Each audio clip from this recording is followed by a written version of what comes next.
యాదాద్రి భువనగిరి జిల్లా ఆలేరు పట్టణ కేంద్రంలో రాష్ట్ర కాంగ్రెస్ కమిటీ పిలుపు మేరకు బుధవారం స్థానిక బస్టాండ్ సమీపంలో నిరసన కార్యక్రమం చేపట్టి ధర్నా నిర్వహించారు. ఈ కార్యక్రమానికి ముఖ్య అతిథిగా ప్రభుత్వ విప్ ఎమ్మెల్యే బి లేలయ్య పాల్గొని మాట్లాడుతూ ఢిల్లీలో జంతర్ మంతర్ వద్ద శాంతియుతంగా నిరసన తెలుపుతున్న తరుణంలో దౌర్జన్యంగా రాహుల్ గాంధీని అరెస్టు చేయడం సిగ్గుచేటన్నారు. యాదాద్రి భువనగిరి జిల్లా ఆలేరు పట్టణ కేంద్రంలో రాష్ట్ర కాంగ్రెస్ కమిటీ పిలుపు మేరకు బుధవారం స్థానిక బస్టాండ్ సమీపంలో నిరసన కార్యక్రమం చేపట్టి ధర్నా నిర్వహించారు.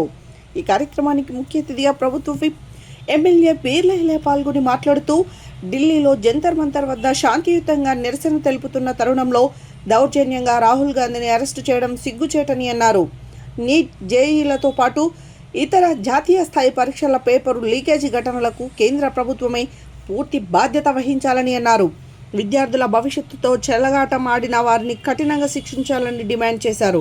లక్షలాది మంది విద్యార్థులు ఎన్నో నెలల పాటు కష్టపడి పరీక్షలకు సిద్ధమవుతుంటే కొందరి అక్రమాల వల్ల వారి భవిష్యత్తు ప్రశ్నార్థకంగా మారడం దురదృష్టకరమని అన్నారు. వెంటనే కేంద్ర విద్యాశాఖ మంత్రి ధర్మేంద్ర ప్రధాన్ రాజీనామా చేయాలని డిమాండ్ చేశారు. ఈ కార్యక్రమంలో వివిధ మండలాల పిఎస్సిఎస్ చైర్మన్లు, సర్పంచ్లు, కాంగ్రెస్ పార్టీ పట్టణ మండల అధ్యక్షులు, పార్టీ నాయకులు, కార్యకర్తలు, ప్రజాప్రతినిధులు తదితరులు పాల్గొన్నారు.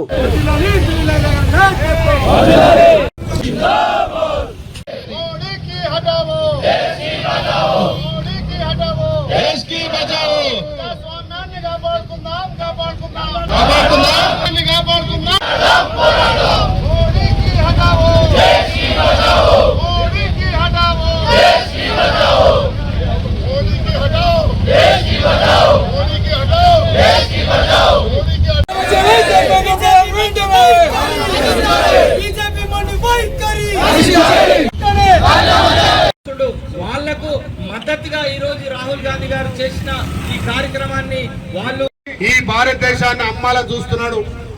ఇవాళ 12 ఏళ్ళు లేని మరి 152 సార్ల పేపర్ లీకేజీలు అయితే బడుగు బలహీన వర్గాలు చదువుకొని ఒక పూట ఉపాసం ఉండి పిల్లలు నీట్ పరీక్షలు రాస్తే, జేఈ పరీక్షలు రాస్తే, ఏ పరీక్ష రాసినా బీజేపీ ప్రాంతాలనే వాళ్ళ ప్రభుత్వం ఉన్న కాడనే మరి పేపర్లు లీకేజీలు అవుతుందంటే ఒకటి అర్థం చేసుకోవాల్సిన అవసరం ఉంది.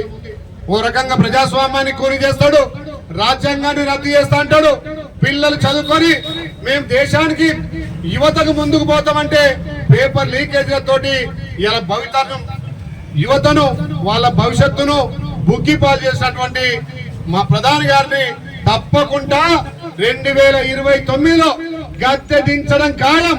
నీ ఉద్యోగం ఊడగొడితేనే, మోడీ గారి ఉద్యోగం ఊడగొడితేనే ఇవాళ పిల్లలకు ఉద్యోగాలు వస్తాయి, ఇవాళ పరీక్షలు రద్దు కాకుండా ఉంటాయి, పేపర్ లీకేజీలు కాకుండా ఉంటాయి. ఇవాళ రైతులంటే గౌరవం లేదు, మహిళలంటే గౌరవం లేదు, ఆఖరికి విద్యార్థుల మీద కూడా మొన్న ధర్నా చౌక్లో ధర్నా చేస్తుంటే వాళ్ళను బలి పశువులను చేసి పశువులతో పశువులను కొట్టినట్టుగా ఇష్టం వచ్చినట్టుగా వాళ్ళ ఆర్ఎస్ఎస్ కార్యకర్తలతోటి వాళ్ళ పోలీసులతోటి మరి అలా అక్రమంగా పుట్టించడం గాని ఇలా దేశానికి స్వతంత్రం ఇచ్చిన ఆ కుటుంబంలో పుట్టినటువంటి రాహుల్ గాంధీ గారు పదవులు ముఖ్యం కాదు, నా భారతదేశం ముఖ్యం, నా భారతదేశ ప్రజలు ముఖ్యం, భారతదేశంలో ప్రజాస్వామ్యాన్ని కాపాడుకుంటాం. మా దేవుడు డాక్టర్ బిఆర్ అంబేద్కర్ మా ప్రజలకు ఇచ్చినటువంటి హక్కు, ఈ భారతదేశంలో ప్రశ్నించే హక్కు. దాని ద్వారా ప్రజాస్వామ్యంగా ప్రశ్నిస్తే ఇలా అక్రమ అరెస్టుల ద్వారా మీరు ఈ ప్రజాస్వామ్యాన్ని ఆపలేరు. తప్పకుండా ఏదైతే యువతను తొక్కి పెట్టినవో అదే యువత 2029లో నీకు ఢిల్లీలో కోరిగట్టేది ఖాయం. మా భావి ప్రధాని రాహుల్ గాంధీ గారిని ప్రధాని చేసేది ఖాయం. ఇలా మోడీ గారు నేను 12 సంవత్సరాలు ఎలుగబెట్టిన అంటున్నాడు.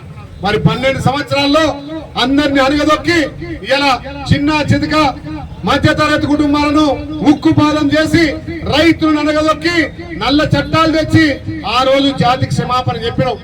మరి ఇలా విద్యను నమ్ముకొని యువకులు ఇలా క్యాంపస్లలో, యూనివర్సిటీలలో ఇలా పూట తినకుండా ఇలా నీటు రాస్తే దాన్ని రద్దు చేసినావు. మా గౌరవ ప్రతిపక్ష నాయకుడు రాహుల్ గాంధీ గారు రాజస్థాన్ రాజ్కోట్ నుంచి ఛాత్రోం కా కుంజ్ కార్యక్రమం చేపట్టిండు.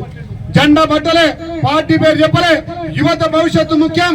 యువత రేపు దేశంలో ఇలా అగ్రగామిగా ఉండాలని చెప్పి యువత కోసం మాట్లాడి తప్ప నీ లెక్క మతత్వ రాజకీయాలు, కులతత్వ రాజకీయాలు, మతాల మధ్య చిచ్చు, కులాల మధ్య చిచ్చు, దేవుని పేరు చెప్పి ఓట్లు అడిగి మొన్నటిదాకా ఓట్ల చోరీ చేసిండు. మరి నిన్న సీట్ల చోరీ కూడా చేసిండు.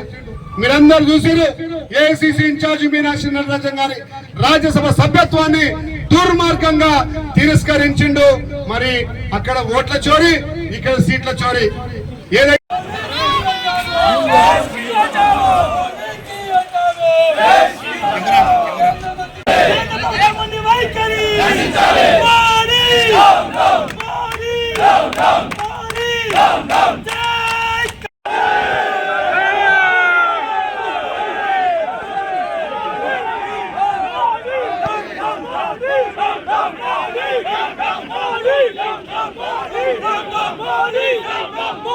Down, down!